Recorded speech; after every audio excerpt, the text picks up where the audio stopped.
Yemen is finally making the headlines of mainstream media in UK. Why now? Since early this year, UN and other humanitarian agencies working in Yemen warned the world that the country is about to suffer an unprecedented famine. Earlier this was discussed alongside the expected famines in Africa. In recent months little has been heard about any of them while the situation continued to deteriorate. At the outset, readers need to remember that the UN's 2017 Humanitarian Response Plan only intends to reach 7 million people with its emergency assistance. Although it estimates that 21 million are in need, it is only hoping to reach one-third of people needing help. This is partly due to the lack of funds. As of mid-November, 1.5 months before the end of the year, it had received only 57% of the funds required to reach this small percentage of desperate Yemenis. When looking at UN and other humanitarian achievements, it is important to remember how many of the millions of Yemenis are not even targeted by assistance from the international community as a whole, which means us as northern taxpayers. Among others, military failure leads to humanitarian war, with the exception of coalition forces taking control of Mocha port in the southern part of the Red Sea earlier this year. Military stalemate prevails since September 2015. Throughout the period there has been limited ground fighting between the Salahuthi rebels and the Saudal coalition, whose ground forces include the Yemeni official army, various Salafi, Islahi and other militias variously supported by Sudanese and Emirati troops. Daily airstrikes by the Saudal coalition get occasional publicity and have destroyed much infrastructure, including thousands of schools and medical facilities. They also regularly wound and kill civilians and mistakes despite the targeting assistance the coalition gets from the US and UK, as well as US in-air refueling of its fighter aircrafts, an intervention without which it would be unable to carry out the majority of airstrikes. Other less discussed military interventions are the frequent incursions of the Salahuthi forces in the Saudi provinces of Najran, Jizan and Asir, which have killed and wounded hundreds of Saudi Arabian soldiers in the 32 months since the war started. More spoken about are the occasional modified Scud missiles they launch against various Saudi locations, a few of which reach their destination. The latest of these, on the 4th of November, was brought down over Riyadh International Airport. It took place, most probably coincidentally, on the day Crown Prince Mohammed bin Salman's MBS implemented the latest stage in his takeover of all power. Some might call it a slow coup in Saudi Arabia. The missile gave the Saudi regime another excuse to blame Iran as the real enemy in Yemen.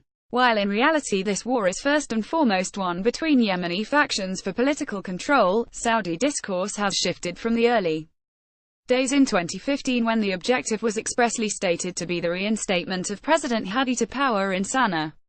Nowadays, Saudi discourse focuses on the claim that the war aim is to prevent an Iranian takeover of Yemen, describing the Houthi movement as nothing more than an Iranian proxy, denying its nature as an autonomous movement. This distortion of the real nature of the conflict only serves to extend the war and worsen suffering. Faced with a military stalemate, the Saudal coalition has adopted alternative strategies. Expansion of the airstrikes on a Syrian model is not an option, largely thanks to pressure from its Western allies, mainly the US and UK, which are under pressure in the legislatures. Public opinions about their contributing role to the disastrous situation in Yemen. So the tactic it has chosen is one which has failed everywhere it has been tried, namely, to make living conditions for the population as unbearable as possible, in the hope that this would turn people against their rulers. In Yemen this has taken the form of the blockade preventing basic necessities from reaching the people. The blockade prevents basic supplies from reaching the people. Since early 2015, the Saudal coalition has enforced a blockade on Yemen's main ports under the control of the Houthi alliance, Hodeidah and Salif. They supply the areas where 71% of the people in need live and 82% of cholera cases are found. Despite being a rural and agricultural nation, under normal conditions, Yemen imports about 80% of its staples, most of which arrive through Hodeidah port, which was equipped with the necessary infrastructure, cranes to unload the ships, and storage facilities, and is closest to the areas of highest population density. The third main port, Aden, under the control of the Saudal coalition, has serious logistical problems of storage and additional transport costs, let alone the political hostility of southern separatists to anything which might help those whom they regard at best, as northern foreigners and at worst, northern invaders-occupiers. Official justification for the blockade comes in UNSC Resolution 2216, which includes an arms embargo against the Houthi faction. In practice, this has been an excuse to prevent the delivery of essential necessities, food and fuel. With the establishment of a UN verification mechanism UNVIM in early 2016, despite delays and clear obstructionism, some ships were allowed to unload. However, operational capacity in Hodeidah port has been considerably restricted by the precision bombing of its cranes and other facilities in August 2015, limiting the number and types of ships it can receive. Although the US financed replacement cranes, the coalition has prevented their installation.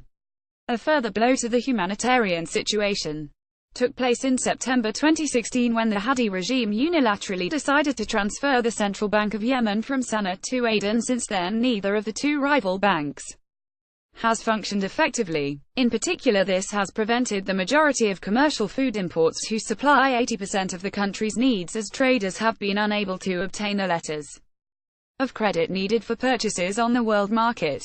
While there is no doubt that some food reaches Yemen through the smuggling networks operated in collusion by the leaders of the various factions, these quantities are insignificant by comparison with requirements. The retail prices on local markets have risen so much that few can afford to buy at a time when the economy has basically collapsed. Most civil servants, about 1.2 million people supporting about 13% of the country's population, have not received their salaries for over a year. So, by early 2017, the people of Yemen were facing hunger and, for the poorer, starvation, which explains why the UN then said 7 million of them were on the brink of famine. By the middle of this year, Yemen has achieved two tragic world records: the world's worst humanitarian disaster and the world's worst recorded cholera outbreak. As senior UN officials keep repeating, this is a man-made disaster, and it is primarily due to the blockade. Just as food has been prevented from arriving, medical supplies are also affected. Despite their lack of salaries, many medical staff continue to work and do their very best in the desperate conditions of the remaining 45% medical facilities, which operate to whatever limited extent they are able in the absence of fuel for generators, public electricity, medical supplies and medicines. By the middle of this year, Yemen has achieved two tragic world records: the world's worst humanitarian disaster and the world's worst recorded cholera outbreak. While both the Houthi alliance and the Saudi coalition share responsibility for this catastrophe, the latter has a far greater responsibility, given that both the constraints on commercial imports due to the CBY moves and the blockade of the main ports are of its doing. Despite having achieved these stunning and shocking records, the coalition has failed in its stated aim, and President Hadi is ensconced in Riyadh while the Houthis rule in Sana'a. Casualties: the UN's figures for war-related casualties have remained static for well over a year, clearly not reflecting reality. Its Human Rights Office only recorded 13,504 civilian casualties between March 2015 and June 2017. 4,971 dead, 8,533 injured. In addition to the thousands not recorded by the UN, many others have died from war-related causes, primarily hunger and disease. If the UNICEF estimate of a child dying every 10 minutes is correct, that means 4,300 children are dying monthly, or 52,000 in the last year. Adults are also dying of hunger, cholera and other diseases. Most recently, a diphtheria outbreak has started. Latest developments and the forthcoming famine. The 4th of November missile strike, other than its contribution to the Saudi anti-Iranian discourse, has had an extremely negative impact on humanitarian conditions in Yemen. Predictably, it brought about a violent and dramatic response by the Saudi regime. In addition to increasing airstrikes throughout Yemen, and particularly in Sana'a, where close to 100 people were killed in a few days, preventing Iran from transferring more missiles to Yemen was asserted on the 5th of November. The justification for Saudi Arabia's closure of all Yemeni ports and airports, including those theoretically under the control of the government it supports, while it is worth discussing whether the missiles came from Iran in the first place, given the large stocks of Scuds bought by the Saleh regime over decades, the outcome of this decision is unarguable. It has dramatically worsened an already abysmal situation and, since then, senior UN officials have been raising the alarm on a daily basis. No UN flights travel, leaving humanitarian personnel and material stranded. Ships in transit accumulate demurrage costs while their medical or food cargoes deteriorate, increasing the risk of their becoming unfit for use. Among others, the World Health Organization, who was prevented from delivering 250 tons of basic medical supplies. The international outcry in response to the Saudi decision to close all ports and airports in Yemen led its decision-makers to formally partly back down. On the 12th of November they announced that the facilities in the areas controlled by the internationally recognized government would be reopened, but that Hodeidah and Salif, the main ports under the control of the Salih Alliance, would remain closed until the UN provide a more robust verification and inspection mechanism aimed at facilitating the flow of humanitarian and commercial shipments while preventing the smuggling of weapons, ammunition, missile parts and cash that are regularly being supplied by Iran and Iranian accomplices. Maybe it is worth pointing out that there has been no evidence of any of these items being smuggled into Hodeidah or Salif ports since the conflict started, or any claims that the UNVIM has not been effective. Appeals to basic humanity. Saudi Arabia's proposed alternatives to Hodeidah and Salif are unrealistic and merely demonstrate its determination to restrict the delivery of necessities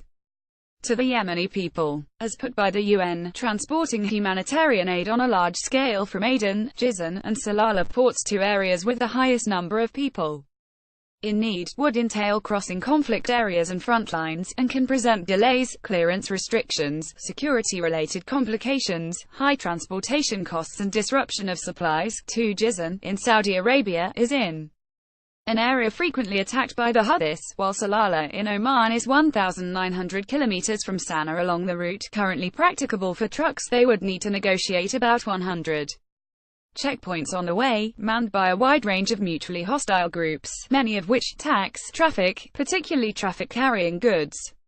As for Sana'a Airport, it has been closed since August 2016 to all except UN and some humanitarian organization flights, preventing the departure of people desperate for medical treatment abroad or needing to travel for other reasons. In response to outrage from the international community and renewed demands for its reopening, the Saudi coalition found a highly effective mechanism to address these appeals to the basic humanity of its leadership. On Tuesday, the 14th of November, its air raids destroyed Sana'a Airport's radio navigation station, putting it out of action. 3. Ensuring that no UN or other flight can land for some time to come. On Tuesday, the 14th of November, its air raids destroyed Sana'a Airport's radio navigation station, putting it out of action, ensuring that no UN or other flight can land for some time to come. So the only conclusion that can be reached is that, in its proxy war against Iran, Saudi authorities have decided to accelerate the death of millions of Yemenis. Not content with having blockaded the country and helping it to achieve 2 horrific world records, it is now trying to ensure that Yemen achieves a third, the highest death toll from famine. May one hope that someone, somewhere among the decision-makers, retains enough compassion to reverse these decisions and reopen all sea and air ports to civilian travel, food and fuel imports, medical supplies and other necessities, whether by commercial or humanitarian agencies, and enable the Yemeni population to lead as normal a life as is possible under war conditions. The vast, not to say overwhelming, majority of Yemenis just want to live and would be only too happy to be rid of all the so-called leaders who have shown so little consideration for their lives, let alone welfare, in recent years. One letter from the Permanent Mission of the Kingdom of Saudi Arabia to the United Nations, New York, the 12th of November 2017. 2. UNOCHA statement on the 13th of November 2017 ensuring Yemen's lifeline, the criticality of all Yemeni ports. 3. Reuters, the 14th of November 2017. https www.reuters.com. Article Yemen security airports order led coalition air raid Pats Yemen Sana'a Airport of service agent Sayed Usk bin Wanda 27y